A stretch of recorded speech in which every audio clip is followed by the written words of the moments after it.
Օրինակ ասենք երկար տարիներ աշխատում եք, մասնակցել եք բազմաթիվ միջոցառումների, փառատոների։ Եղել են դեպքեր, որ ասենք թերացել է ձեր խումբը եւ դուք ձեր իսկ աչքերով նկատել եք ձեր թերությունը։ Ոչ, շնորհակալություն հարցի համար։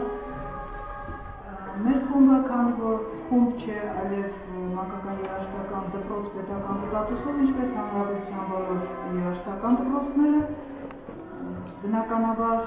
թերացումը, եթե խումբ լիներ, պետք է վերցնեինք համապատրաստի գնանք, բայց եթե արդեն դպրոցը մենք պատրաստ ենք գնացել, ինչպես տեսնում եք գոհացանակները, պատվոգները, դիպլոմները, բոլորում ենք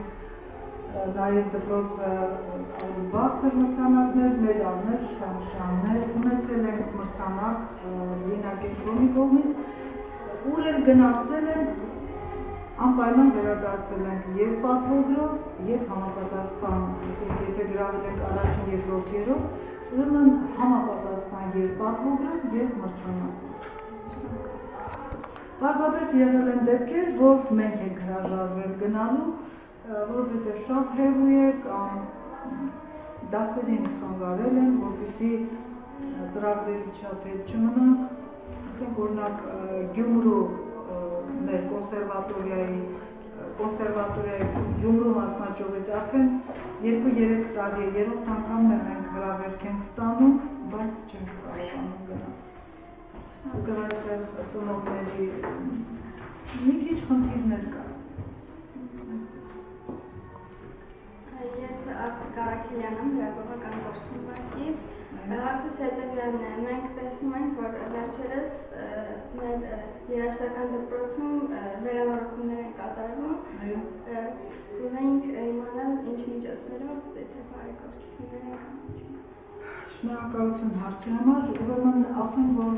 ես միանգամից շնորհակալությունս հայտնեմ այս Կամրջակ կազմակերպությանը, տնօրեն Տիկին Մարիա Բորիսին, Տիկին Հայդեին, որի շնորհիվ հայտարարվում այս գումարը, Բենյամինին։ Հայաստանում կա այսպիսի մի կազմակերպություն, Կամրջակի կոչվում, որոնց բարեգործական աշխատանքի շնորհիվ վերանորոգվել են և պատուհանները,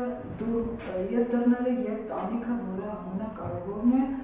և վերջին ժամանակներ, երբ հանդիպեցին մենք իրենց պատվին մեծ համերգով ելույթ ունեցանք, Տիկին Հայդեն անձնարար խոստացավ, որ այս ամռանը ներքին կոսմետիկ վերանորոգում պիտի անի, նաև խոստացավ, որ ինչու չէ,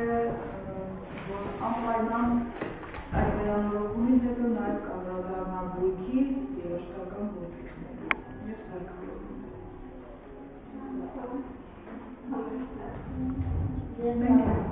Ես Ալապետությունն եմ, Գրագովական գործունեությունից, հարցս հետևյալն է, ինչ է ձեզ համար Փոքր Վեպի գյուղը։ Փոքր Վեպի գյուղը ինձ համար ամեն ինչ է, և տուն, և տեղ, և մայր, և հայր, և հայրենիք, ամեն ինչ է։ Ես շատ եմ սիրում Փոքր Վեպին։ Ես երևի թե ծնողներից եմ դա ժառանգել, որովհետև ոչինչ հենց այնպես չի լինում, ամեն ինչը գալիս է կամ ժառանգաբար, կամ ինչ-որ բանը անպայման պետք է լինի ինչ-որ բան, որը քեզ պետք է անպայման տանի այս ուղու վրա, քեզանից անկախ, քո գնացող գնում։ Ես հայրիկից ասում էին, Գերգաստանից բազմի ո՞րն է քո Գերգաստանը, ասում են ո՞չ Փոքր Վեպի։ Ես զարմանում եմ, ես այսօր ինձանից անկախ զգում եմ այդ քաղցրությունը։ Ես բոլորին սիրում եմ, բոլորին հարգում եմ, որովհետև ես ուրիշ գյուղում եմ ապրել, ես համատական դնելով տեսնում եմ, որ Փոքր Վեպի հասարակությունը շատ դաստիարակված է, շատ բարի, շատ ավանդույթներով վերցում, շատ լավ ավանդույթներ են։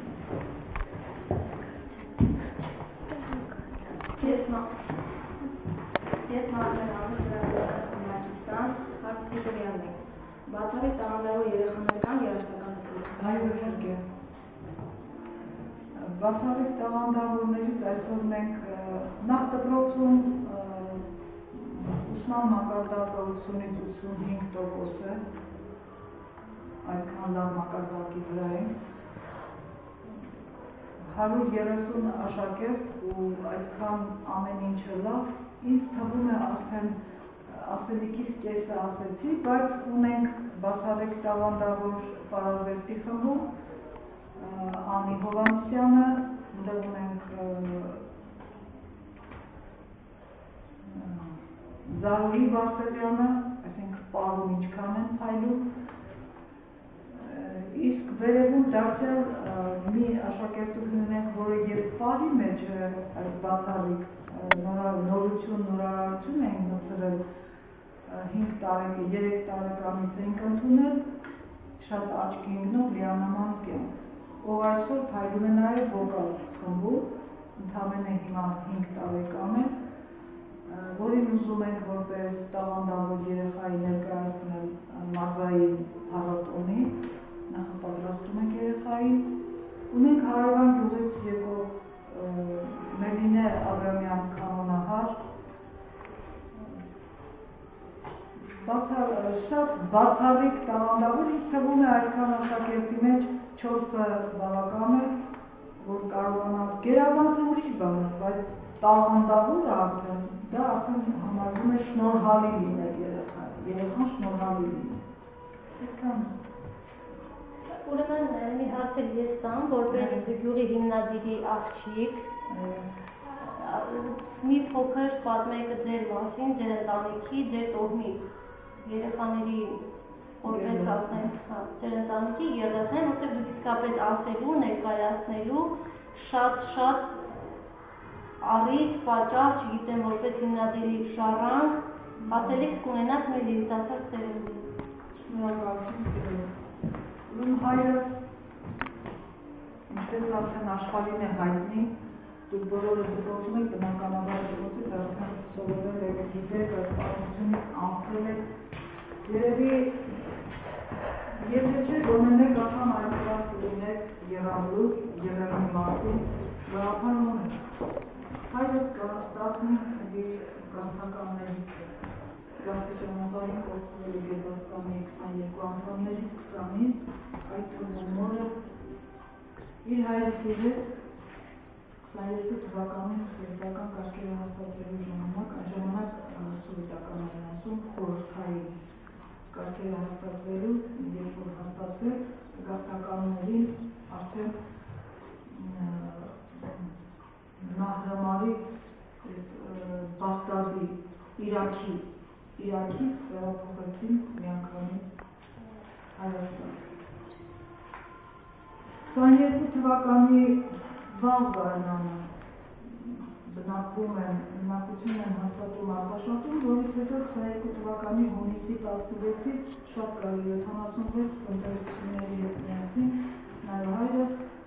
այնտեղ Արվաշում մահանում է հայրս արդեն ողջն են մնաց գաղթականների հետ վերափոխվում են փոքր բեբի։ Ես չգիտեմ, դուք տեղյակ եք պատմությունից, դուք պատմել են թե ոչ, նախկին փոքր բեբին այստեղ չի եղել։ Նախկին փոքր բեբին եղել է Արաքսիզված էլի Արաքսիզախախին է, բայց տարականից դեպի ավելի ձախ եք եկել։ Ձախավից տեղափոխել են այս ներկայացնելը, դա եղել է հայրիկի շնորհիվ։ Այդտեղ գյուղը ընդամենը մի քանի տնտեսություն է եղել, միայն թուրքեր, տները քանդված,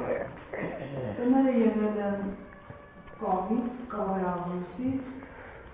ջվիրներն ու ուղիները ծառայել են որպես դուր կամ լուսամուտ, ուրենիներ, տեսնում եք ինչպես են հաղթում, ուրեմն Արաքսիաբին կա այսպիսի մի ծառատեսակ, որին ջվիր են ասում, դրանցից հյուսել են խսիրի նման, դռներին կամ պատուհանին ծածկելու, որպեսզի ասենք գազաններ մեր շնորհիվ։ Այդտեղ չափից շատ կորուստ է եղել եւ երեխայի, եւ կանանց, եւ տղամարդկանց, որի համար երբ 39 թվականին հայրիկից արդեն շատ